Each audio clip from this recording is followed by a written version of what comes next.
The Pistons are the basketball champions of the world. Detroit, it's time. It's playoff time, Detroit. Let's go to work. Shout out Detroit. I got to buff up, you know what I'm saying? Detroit, I'm all the way in. Detroit Pistons, I'm all the way in. Let's do it. What up, Dub Pistons fans, and welcome to another episode of the Buffs On Podcast. We are the best POD in the 313. I know it's bad because right when I hit record, I stuttered because I did not know how to intro the pod because it's been so bad. It's just that bad. So today, ladies and gentlemen, I have a notebook, and what we're going to do is we're going to do a little therapy session. We're all going to talk about our feelings, and we're going to talk about, why we're sad and what we can do to make things better. I know Gabe has some suggestions.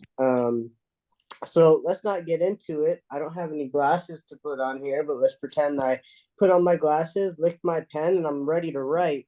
Gabe, tell me what we can do and how are you feeling right now amidst this negative 19 game winning streak the Pistons are on right now?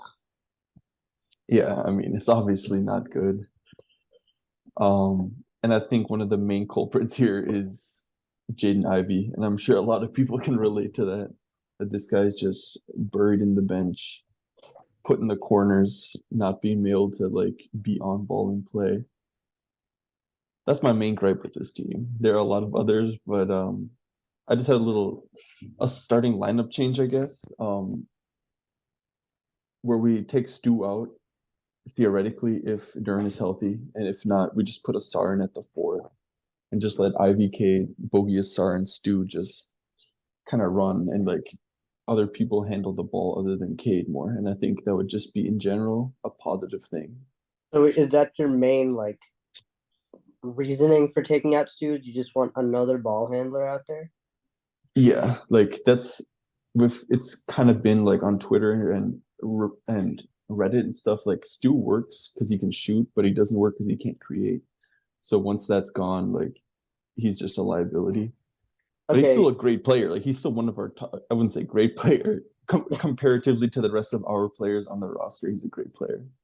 So I'll let Valley and Connie jump in a minute here, but I just want to try to tie the 2 points you made there. You said Jaden Ivey is a lot of the talking point. Why not put Jaden Ivey in the starting lineup? Valley's been clamoring about it for weeks. No, I think he should start. Yeah. So how would you feel about Cade, Killian, Ivey, Bogey, Duren if Duren is actually healthy? That would work as well. I think, it's just if you prefer Sar or Killian, they both kind of play the same, where they're technically good at basketball, they just can't score. Even though Killian, as of late, I gotta say, he's been pretty good. But I just want some more ball handling that isn't Cade and just some more space on the floor. That's why I'm leaning more towards Killian than Asar in this instance. It seems like at this point in time, they're trending in opposite directions. There was a 2 or 3 game stretch where I'm like, oh my God, maybe Asar figured this out. He can make 1 of 5 threes a game, and now he can't even touch the rim. But Killian isn't touching the rim either, but his are actually going through the hoop, so that's also interesting. Valley, while I'm talking positively about Killian Hayes, can you just inject some more Killian Hayes positivity into this pod? Oh, I would love to, but my Killian point kind of is contrary to another player, so I don't know if we want to get right back into being negative because I have some takes on that lineup as well. Go into it, dude. We're on a negative 19 game winning streak. Be as negative as you want. I gotta take on lineup changes as well. Yeah, so with Duren out right now, I would love to do 3 guards, Bogey and Stu at the 5 and just do 5 out, and just have a ton of spacing. I think in that instance, if we go Stu at the 5, I'd prefer Asar to be in the lineup, which would likely be at the expense of Killian. I mean of Jaden Ivey rather than Killian Hayes. So I wouldn't be upset. No, I'm just saying. I think that's the problem. So should Ivy not be playing over Killian? No, I think Ivy has been horrible, man. But I do think long term, I guess so. But I'm saying Monty wouldn't play Jaden Ivey if we're playing 2 guards. I think he'd go Cade, Hayes, Bogey, Asar, Stu, which I think is a pretty well balanced starting 5. You have your another ball handler, you have another creator and threat in Bojan Bogdanovic. And this time when Stu stands in the corner, I think it can actually be useful because it'll either leave him wide open or it'll drag their 5 out. I think it would open things up so much. And you've constantly gone to these like Joe Harris, Monte Morris, anybody who can shoot the ball. We'll play those 5 guys. I think this is a good settlement between shooting and while having at least some defense left on the court. I think I would like to try it, and I would like to just stick with the lineup. I'm tired of changing the lineup every single game. I think it's a big reason as to why we throw the ball out of bounds to nobody, to a fence in courtside, like multiple times a game. Yeah, Just because there's no real familiarity. shout out to the lady that got hit in the noggin. Yeah, that was Bogey, wasn't it? I think so. Yeah. Well, I think it was Bogey and Killian. Killian moved up and Bogey threw to the corner, and it found a female out of bounds. Yeah. Connie, you go ahead, and then I've got a few other things I can probably negatively say. Yeah. I mean, you talk about shuffling around this roster, putting different guys in the starting lineup, giving some more minutes. I think a good analogy is you have the same furniture in your house and you're moving it around to make your room look different, but every one of your pieces of furniture are covered in diarrhea. So you're moving these pieces around, but all the pieces are just bad. So you mix this new lineup, you're like, oh, this lineup's got some shooting, and it's like, is that lineup gonna like win minutes? Like, probably not, man. Like, you really, this team is just not full of guys. Like, one thing that I thought with this Pistons team coming into the season was there's this philosophy like if you play guys that just don't suck at basketball, you're gonna win some games. And I thought with the moves that they made, they were like subtle moves. I thought we're gonna be able to field a team full of guys that don't suck at basketball, right? It feels like right now, honestly, we're fielding the team with probably like 13 people that suck at basketball. At some level, like 10 to 13 people that are just like not high level or even like mid level NBA players.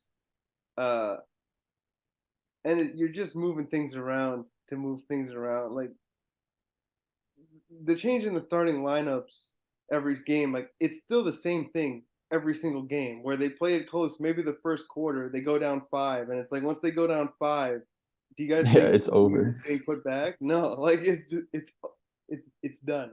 It's over. It's so demoralizing to watch these games, especially the last game against the Magic. Somebody called me, and they were like, I think the Pistons are due for one. The Magic are missing some guys. I think the Pistons are due for one. I'm gonna give the Pistons 10.5 points, and I'm gonna bet on the Pistons. And I spent the next 15 minutes just imploring them, do not gamble on this Detroit Pistons team because you're gonna lose money. And then they go out there, shorthanded Magic team. You know, we have most of the guys back. You got Bogey back. That was supposed to kick things into some sort of order, and they lose by 30 points. Like, I don't know, man. I don't know. I mean, is it just a free agency thing? Is there trades? Like, I think we might be at the very start of what is building a team. Like we thought we were. I thought that we were in that next stage. Like we've put some pieces together. Now it's time to like have a mesh and play a little basketball. I'm not sure they put any pieces together. Like they put maybe 1 or 2 pieces together, like long-term pieces, which Cade is probably a possible long-term piece, and Duran is possibly a long-term piece. Like all these other guys, Jaden maybe. I'm not sure. Like, are they above average NBA players? Do they have those ceilings? I don't know. Stu, I like, and I think could thrive on a good team, but he's overtaxed in this lineup. Like he's not a guy that's putting the ball on the court. He's not a guy that's making those 4-man plays. He should be the Al Horford option, you know. But Al Horford is like good. Yeah, I know, no, like, but like compared to our team, right? Al Horford isn't like you don't pass to Al Horford to make a play. He's kind of like you kind of do. Al Horford, the end product or the last 20 resort. 10 guy, and it's like Al Horford is. Yeah, okay, no, I'm saying current 38-year-old Al Horford. Still a fast processor of a game, a great passer. Like Stu isn't not that guy, man. He's the guy that you set up with. He'd be great on the Dallas Mavericks. Isaiah Stewart on the Dallas Mavericks, I think would be like people like that. You'd have him on the Zach Lowe top 10 things I'm liking because he would stand in the corner, he'd stand at the top of the key, he would hit, catch and shoot 3-pointers, and he'd play defense. But like I don't know. He's not the creator. He's not a maker, and I don't know. He's not a there's no. So we've all kind of touched on it. So I'll just kind of bring it back to it. Of all of these starting lineup variations that we've seen so far this year, what is one that stuck out to you in your head that worked the best? I would jump the gun and say the 3 guard lineup. Yeah, I that guess. was my Even though we briefly saw it, I believe they were all positive in the box score in terms of the plus minus, and then the bench mob just kind of went crazy that game. But Bench mob. let's run it with Bogey. He's fixing things. I honestly really like. But they played the Cavs tough until they didn't. I like that starting lineup. That With Marvin. that was the 3 guard lineup. That was the 3 guard lineup, and then Bogey off the bench. Yeah, no, I agree with that. This is kind of off topic, but is there a timetable for Duran's return? They said 2 weeks reevaluated in 2 weeks. Give him 5. Give him 5. Yeah, exactly. Don't- He needs Come to back be next season. completely healthy. just man, we just cannot get off this injury bug either. I feel like we've had at least 2 guys on the injury reserve at least every game this year. I mean, now Marvin Bagley is doubtful for tomorrow, so the only bigs you're gonna have against the Pacers are gonna be James Wiseman and Isaiah Stewart. And to me, that's a perfect opportunity then to go to that aforementioned Isaiah Stewart at the 5 lineup. There's no way you're lining up Wiseman Stu out there. I wouldn't put it past Monty at this point because Stu cannot guard Miles Turner down low. I don't think. Like Stu's just not big enough. Going big against the Turner's Pacers off. is not the answer, though. No, it's not. But like, But if you watched last night, AD and LeBron, they hit their first 3 at the end of the third quarter, and they were up like 10 points. Yeah. That's a nice game. That in-season tournament is actually pretty hype. That was super. Oh yeah, it got crazy towards like the final 2 rounds, I think, which is cool. I had a kinda prediction lost that we do good in that this year. At least I hope. Yeah, that would have been fun. Valley had a competitive young prediction we were team. winning 50 games this year. Hey, is it still possible? Yeah, it's still possible. Hey, what are you talking about, Amit? Oh my bad. Not My bad. mathematically Sorry. Yeah. I forgot that we have to be positive. This is a therapy session. Sorry. No, let's can we get back to the Another positive negativity? thing. Oh, okay. Before you take it back negative, getting Bogey back in the lineup, it just felt good. Like you saw, he's not completely like warmed up yet, I think, but man, like he can shoot. Like it's just the mindset of like a person who can score and is good at basketball. He's just missed some easy shots, I thought, so far. What about I mean, Orlando? that most recent game. No, he was bad in he Orlando. wasn't on. Yeah, that was just a game where a basketball player just didn't have it. I think like it happens. Yeah, you see that a lot. Especially if you're a Pistons fan. Speaking of being a Pistons fan, take it back negative, Valley. Talk to us more negative. Okay, cool. Guys, I'm really upset with 2 Piston guards right now. I'm gonna start with Jaden Ivey. I'm gonna start with him. I do want to give these guys benefit of the doubt, especially in Ivy's case where he's playing just some sporadic minutes at times. He won't start the first quarter, then he'll play the whole second, and then we won't see him again until it's crunch time. I don't know what Monty's doing there. If he's going to be the 6th man, have him be the 6th man in like a normal way. But that doesn't take away from the fact that he's just been playing really bad basketball. 8 points, 9 points, 7 points, 5 points, 7 points. No, those are not Killian Hayes' last 5 games. Those are Jaden Ivey's last 5 games, guys. And then he just looks so gosh darn lost on the defensive end. He really does. What he makes up for in the effort department, which he'll hustle sometimes on defensive end, it just gives it all away because I don't know if he has no instincts. I don't know if he doesn't know what we're doing on defense. But he's so lost. He's at 11 points a game on the season, 32% from 3. Just really abysmal. That 3-point shot from all of our guards is all really bad. But just like once a game, you'd be like, oh, I remember I saw that last season. Why don't we see that more, even if it's a shorter span? He just looks so gosh darn lost and looks like he's taken a significant step back in this short season we've had so far. Yeah. And I've been damn upset with him.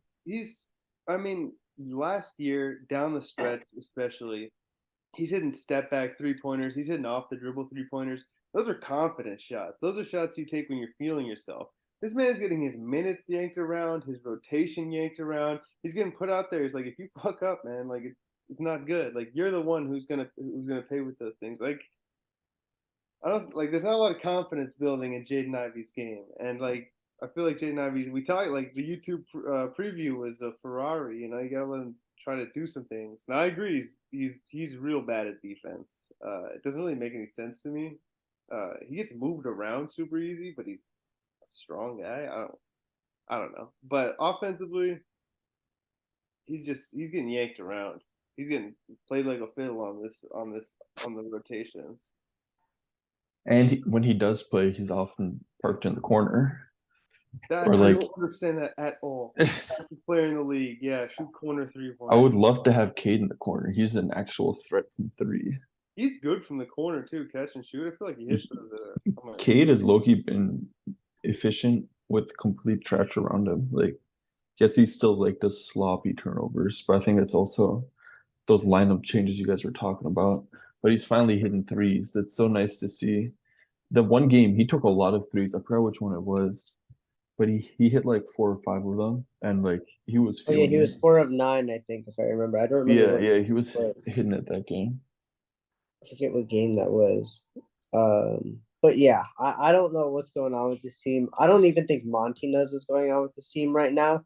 I think he's actually still in the process of trying to figure out, like, you know, what goes where and who fits where. It's just.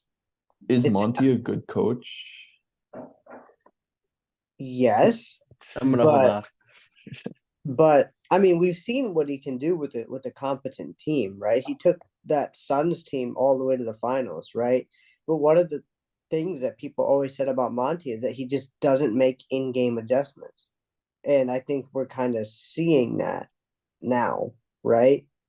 Like even like I don't know. I just there's so much.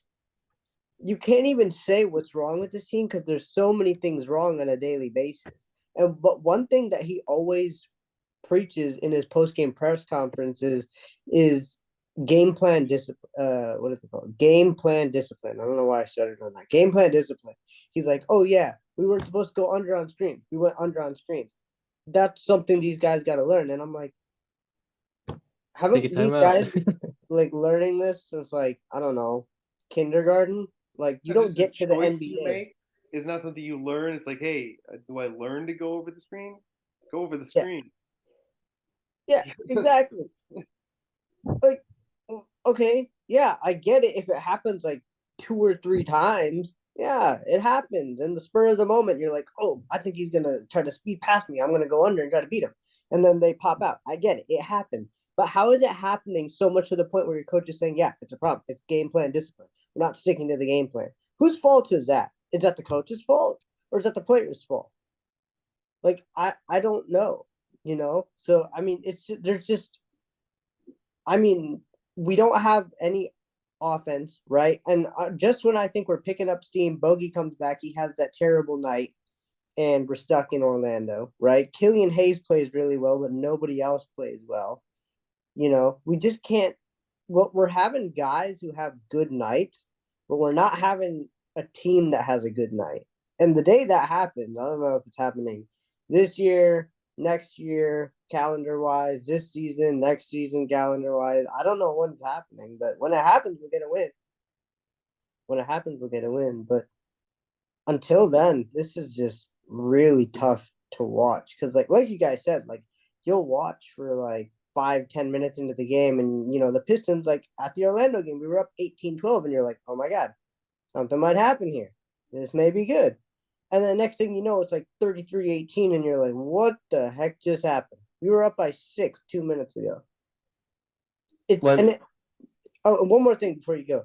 Is it weird to the team, like, every game there's some rando that goes off for no freaking reason? Who knew that Goga Bitadze was going to have 10 freaking points in the first quarter against the Magic? I just thought that was funny. I think there's somebody that goes off against us every single game. I think we can get credit that to being a terrible defensive team. Yeah. And Good he was record. wrecking us at the rim, Goga Batadze, man. He was sending back, altering like every shot within his Joker's kinda presence. good. I was saying he was good. I didn't know he was a defender. I thought he was a stretch five. I'm not gonna lie. He I seems like used he's them lost in a lot of 2K. weight too. I used them in 2K to get like 2 second-round picks. That's like all I used for Goga Batadze. A big thing with Monty for me is always been the rotations. And again, we just touched on so many guys in and out of the lineup.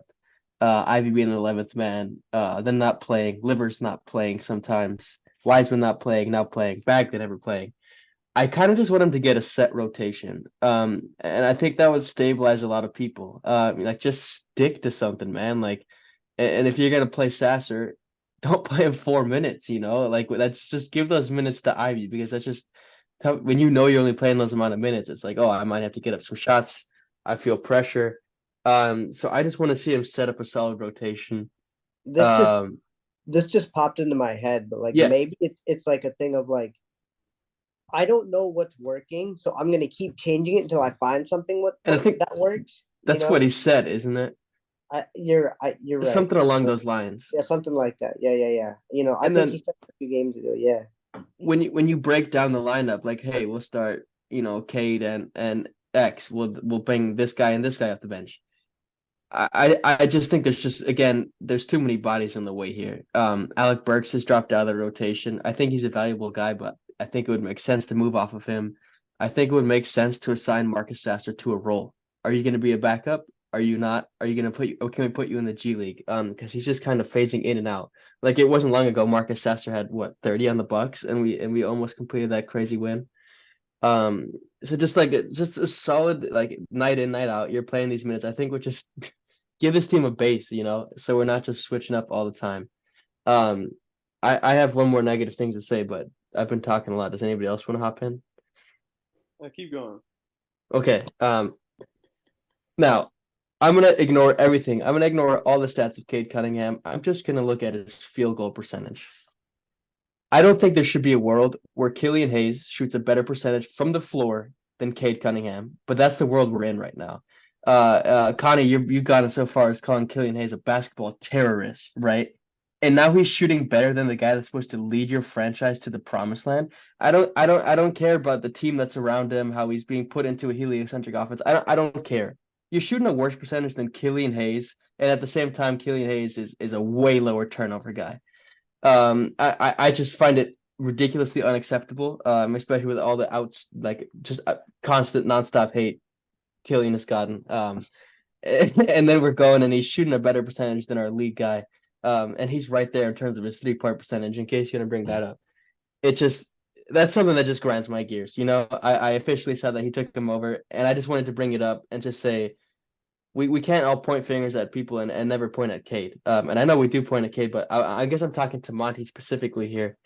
We talk about how he takes Ivy out of the game almost instantly when he makes these mistakes and we don't see from him again. Treat Cade the same. He's always treating Cade like some Lord and Savior, which is cool. He's the guy of this team, but like accountability has to be held. And then we can run Ivy together with Killian Hayes more. Once Cade makes some mistakes and give Ivy some run. So I guess that kind of goes out to Monty Williams, but you get my point. Yeah, So- but you want to let him have the freedom of creation, because he's still a young player, still learning who he is in this league. And if you yank him when he makes mistakes, he's gonna start to look like Jaden Ivey. I'm not saying yank him. I'm just saying like when it's been the fourth quarter and we've had 4 turnovers and 2 missed shots in a row, and we haven't made a field goal in 6 minutes. Switch some things up, man. Like I'm definitely not saying yank the him replacements. Cade is better at every single thing than Killian Hayes and Marcus Sasser. Why does he shoot a worse percentage? I'm fed up Because he's like, triple teamed every possession. Valley. I don't care, man. He shoots a worse percentage than him. At some point, we just got to say stop. This is a top of the 5.5 turnovers a game, and say stop. This is too much, man. This is too much. The turnovers are disgusting. I totally agree with you. You guys remember when we said Cade Cunningham was the possibility of becoming a DeMar DeRozan type guy? In some pipe dream, yeah. Does that mid-range jump shot look like what we were seeing when we No. were saying that? It does not. It I looks, anticipate I him to don't know clank what's it off the wrong. back iron every time he goes up with it. It's Hey. rushed now. It's rush. I mean, it's going back iron, side iron, coming short, real short a lot of the time. 10 to 14 feet. This guy's 43%, man. 41%, 15 to 19 feet. Maybe even worse, 5 to 9 feet. He's 33%. Like, these are the areas of the field He has no that floater. That's what I've been saying, dude. supposed to be bread and butter, right? And these are the areas where Killian Hayes is shooting 50%, 45%, and 45%. Like, I hate to say it, but Killian Hayes' mid-range jump shot, which he doesn't take easier shots than Cade does from the mid-range. He takes in fucking the little faders. He takes tough mid-range jumpers. They're not easier than the shots Cade gets. I was just watching Shoots his better. Orlando highlights. He took some tough just in that game alone. I know you're saying all season, but like there's shots where he's like behind the backboard, covered on one side. He's double teamed on his right side. He's making them. Killian's a better mid-range shooter than Cade at this point, and that's not Clipped. good. Yeah. Well, I mean, okay, we've been so negative. I guess it's time to be a little positive. I guess in a year full of like disappointment, Killian Hayes has kind of been a bright spot, wouldn't you say? Yeah. I mean, yeah. I mean, I get it's 13, 3, and 5 isn't what you want out of like your number 7 pick, but compared to where he was last year, the year before that, compared to what we saw, what we wanted to see from him coming into this year, he hasn't shot the 3 well, but he's going right. He's driving right. He's being aggressive. He's getting those paint touches that you were talking about, Connie, that makes Jaden Ivey so valuable. That's what Killian Hayes is doing now. And defensively, he's not terrible. I mean, You know, for the first time in his career, he has positive win shares. Like, and on this team, that's kind of hard to do. Yeah. I mean, he's been a bright spot this season. You know, when he touches the ball, he's not turning the ball over, which is something this entire team is struggling with. And there's one other note I had on Marcus Sasser. He's streakier than I thought he was. Like, Valley, you brought up that Milwaukee game. Like, from that Milwaukee game to that showcase he put on in New York, he did basically, like, nothing. A lot of games where if he's out there, he's not out there, it's not a big difference. He's kind of just like. I mean, that's what I'm saying. Like, if he's supposed to be a scoring first guard, right? You're not thinking Marcus Sasser's in there to make plays. You're thinking Marcus Sasser's in there to make shots. You know, if you're out there to make shots, and that's the other thing. The guys that we have on this team to make shots are not making shots. Alec Burks, not making shots. The aforementioned Sasser, not making shots. Joe Harris, before he went down, not making shots like he's accustomed to. Isaiah Livers has also been Isaiah Livers, that was the excruciatingly next bad. person I wanted to bring up. He's been terrible. Like, I get it, you're trying to get your like sea legs back under you, man, but like it's not much different from what we've seen in prior years, you know? He catches a Worse, shot. honestly.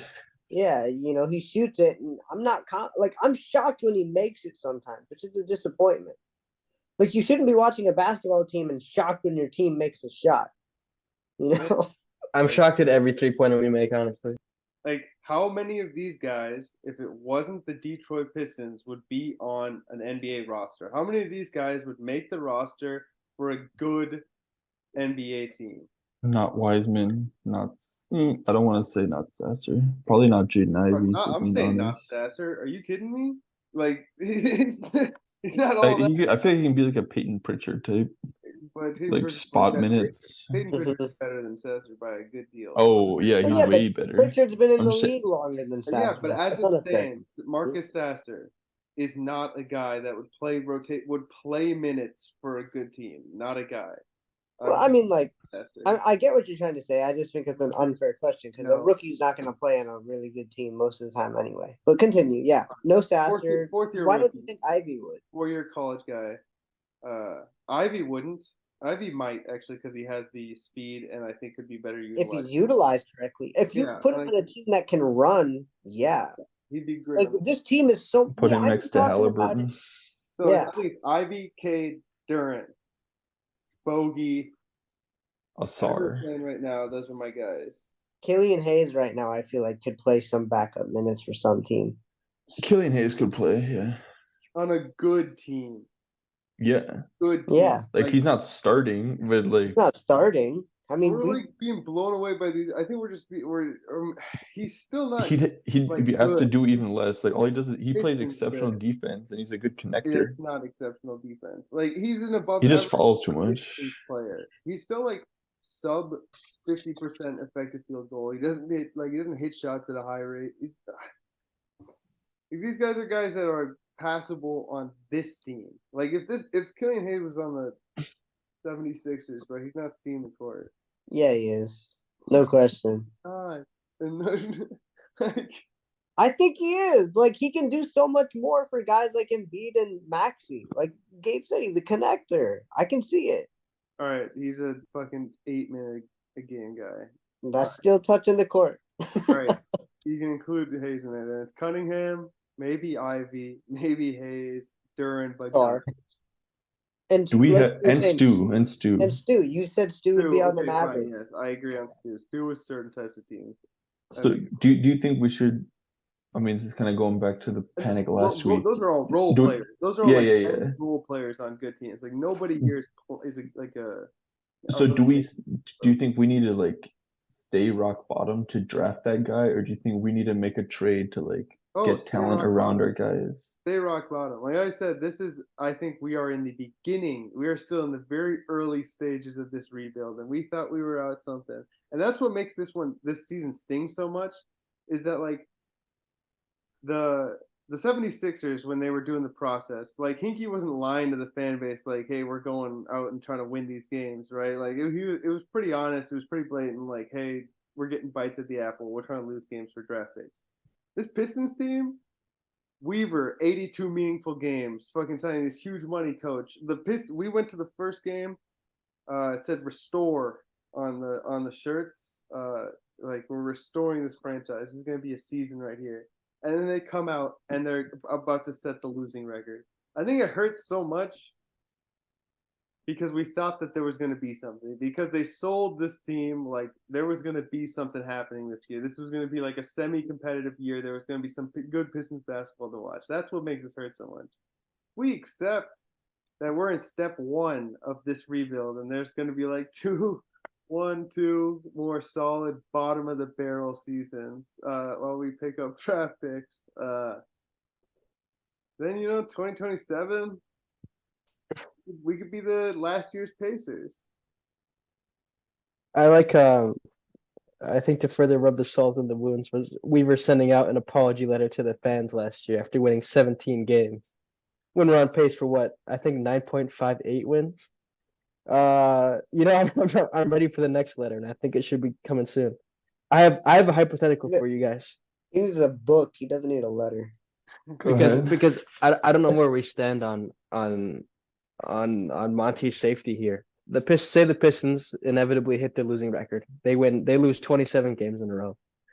At what point do you look at Monty Williams and say goodbye? Is there a point? Can I just real quick say the letter that Troy Weaver is looking for is a cover letter because he's going to be looking for new jobs soon. And Valley, to answer your question, I think Monty as well. If we hit the record, like what's the boiling point? He's getting this season. Like Monty's gonna sign this, get fired first season, and just get paid $10 million a year for the next 6 years by the Detroit Pistons for not coaching for us. It's hilarious. Okay, that'll be a good graphic to see in 2033. That's the modern day. We're re-upping the Blake Griffin shit. Yeah. Okay, I love this, but I want to just ask you guys a question. At the beginning of the year, was it safe to say we were all optimistic about this team with this coach? Absolutely. For sure. 100%. Okay, what's changed between then and now? We lose every game. We lose every game, right? But why? Embarrassing fashion. Like there's no with Casey when we lost every game, it was still like the other team's announcers would be like, yeah, this team's gonna come out and they're gonna fight you hard. And they sort of did fight hard, and we lost some close games. Like these are just like embarrassing bad losses. Like that's shit kicked out of them with no heart, no hustle, no fucking trying to win. And it's like kind of coach-wise, no? And Yeah, no, I'm agreeing with you. I'm just trying to say, like, if we were so optimistic at the beginning of the year, we still have a lot of the guys. We just haven't played a healthy game yet. We haven't played a game with Memphis all was of pretty our guys healthy until available. the end. Memphis was pretty healthy. Like all the guys were there, other than Monty Morris, and Monty Morris is not the difference. Exactly. And until Duran hurt himself, which the game was already like kind of decided. Yeah. That was a fully healthy team that got railroaded by. I saw on Twitter they said Jaren Jackson, Desmond Bane, and 3 strangers. Cooked the Pistons. Like, I get it. It is a coaching problem, which is why I think if we do hit that record, he's gone. I think it's a roster problem. I think it's an energy problem. You could put Prime. You could put Prime Greg Popovich on this team. They wouldn't. Yeah, I think it's not only like if we play. What are we at? We're at 19 now, right? If we play the next 8 games and come out with energy every single game and we still lose, then what? Well, we don't. I'm just asking. They tried hard, and if there was energy, probably wouldn't lose 8 straight. Okay, that's fair. I remember a quote I had. I think it was the first episode when we're 2-1. I said we're gonna out hustle, outrun, out jump a lot of teams, and we're gonna win a decent amount of games just because of that. And that kind of went away after that week. Yeah, I mean, some of it is Duran being injured, but it's also in the Hornets and the Bulls game is just gone. There's nothing. There's like, we're still getting in the face of somebody. And I think did Monty say it? Or did someone else say it on Pistons Live? Somebody needs to get mad. I don't know who it is. I think they're mad. I think it's just they're just not good. Like Connie said, like they're just not good at basketball, and it's much more fun. No, I'm saying like fire on the court. Like start yelling at somebody. Lost 19 straight. Yeah. We got nothing else to do. Get shit on, boy. And then it's like, huh? You're talking? Yeah. I mean, that's kind of other team starts who did we just get into who got a scrum? Who is it? It was Duran and somebody else. Jordan Yang. Yeah. If Jordan Yang's picking on you, like you don't take that. The minibus. Yeah, the minibus.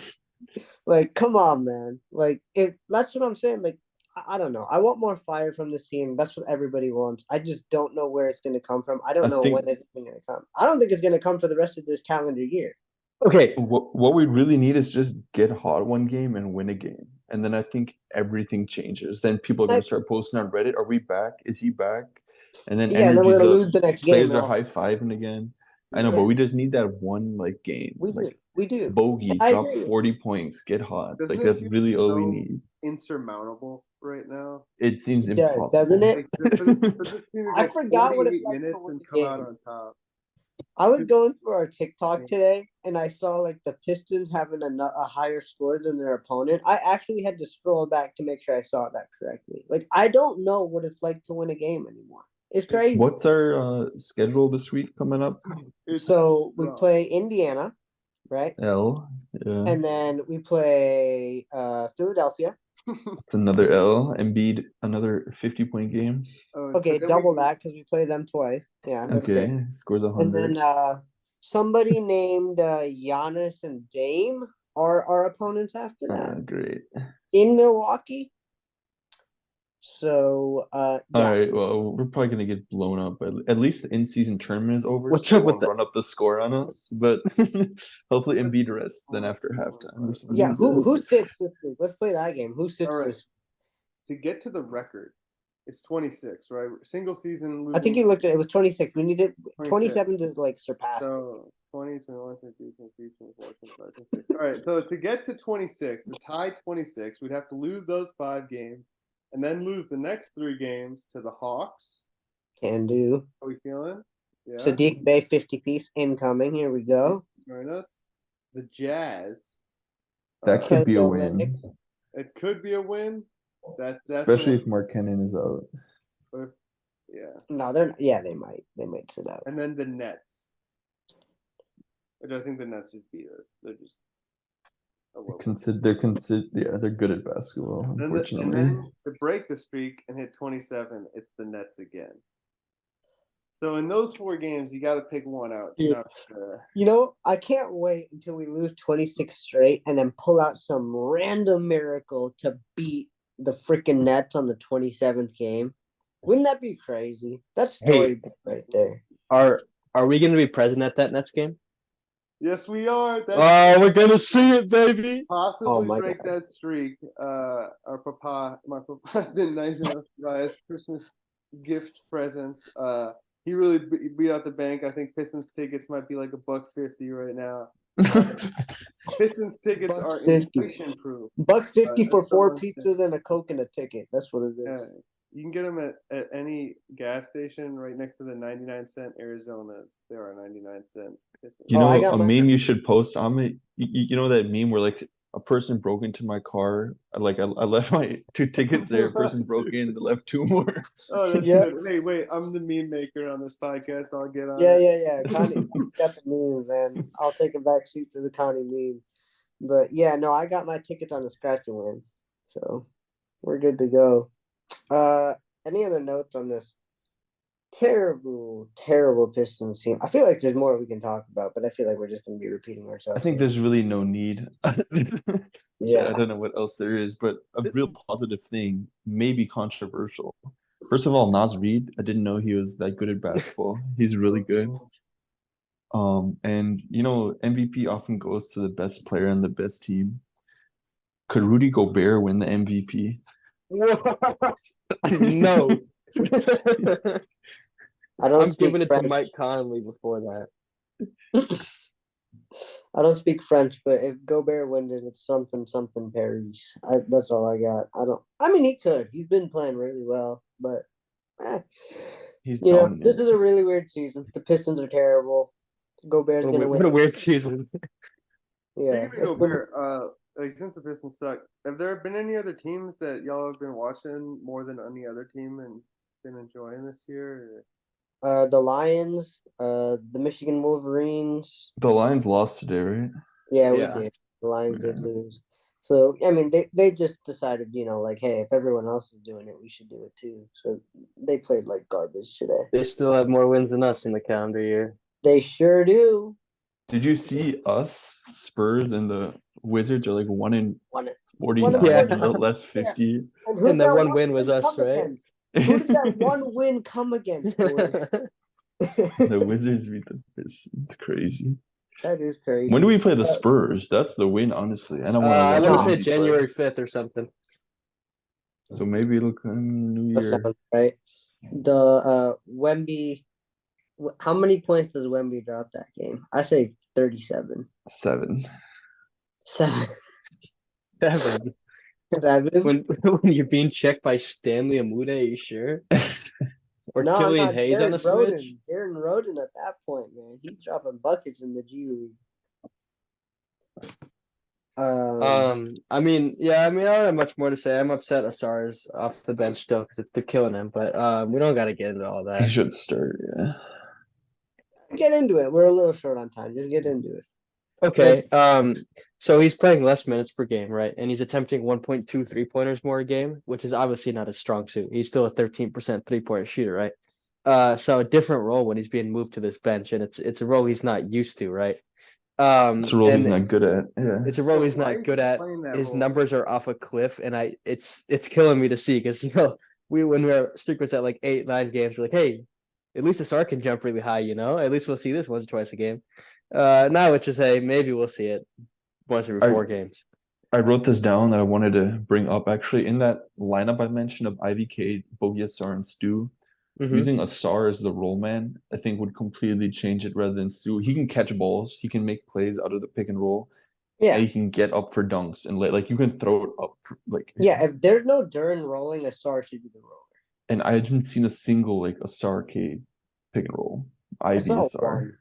I don't remember. That really that would be good.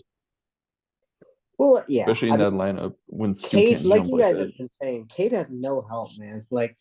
Even with Bogey out there, he's just getting swarmed. He's not getting anything easy by the basket. And when he does get something easy, it's like he's expecting someone to block it, so he tries to miss it. And that's probably why he's shooting whatever Connie said he was shooting from the 5 to 9 foot range. It's just terrible. But any other notes before we wrap up this therapy session? I hope everybody feels better. Rainbows, sunshine, no cloudy skies, blue skies. Anything else? 0-4 Pistons is fans, stay alert. Emergency pod might happen. Pistons So- fans. Go to bed after the game. There won't be an emergency pod. Go to bed during the game. There won't be any emergency. Go to bed after we go up by 4 in the first quarter. That's the best it'll be. Go to bed at tip off. It doesn't matter. All right. Well, Pistons fans, we hope you really enjoyed this Oh. therapy session. Whoa. Oh, what? Are we doing record predictions or are we just? Whoa. You want to do record Does predictions? that mean you have All right. anything other than 0-4? 0-5? How many games? No. Yeah, If- Owen, whatever. I'm taking it.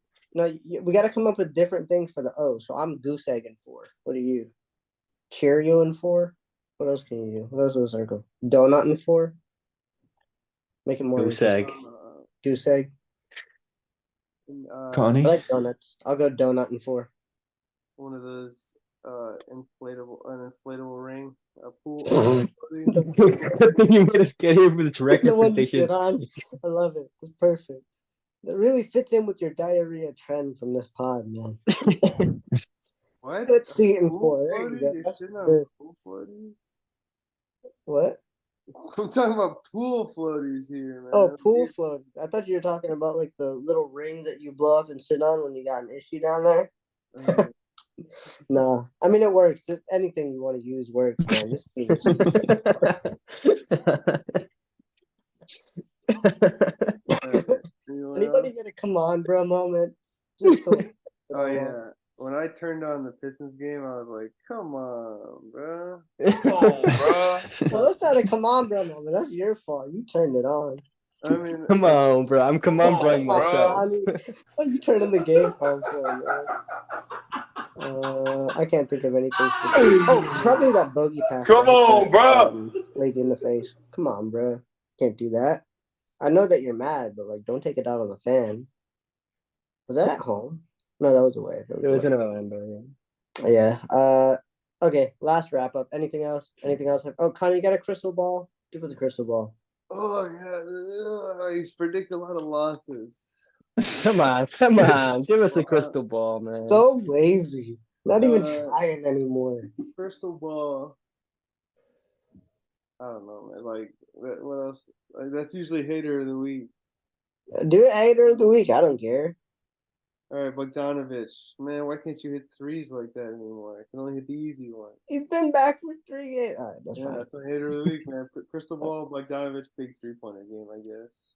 Okay, I know it's not my trademark, but my hater of the week is Alec Burks. Like, show up, bro.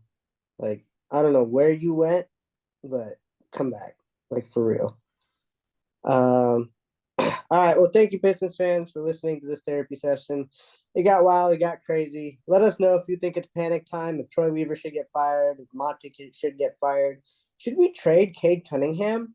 Let us know, because I'm sure there are some of you out there who think we should trade Cade. So, if you're still listening to this, again, truly appreciate it. Follow us on all social media platforms, and I got nothing else to say. See you guys next week.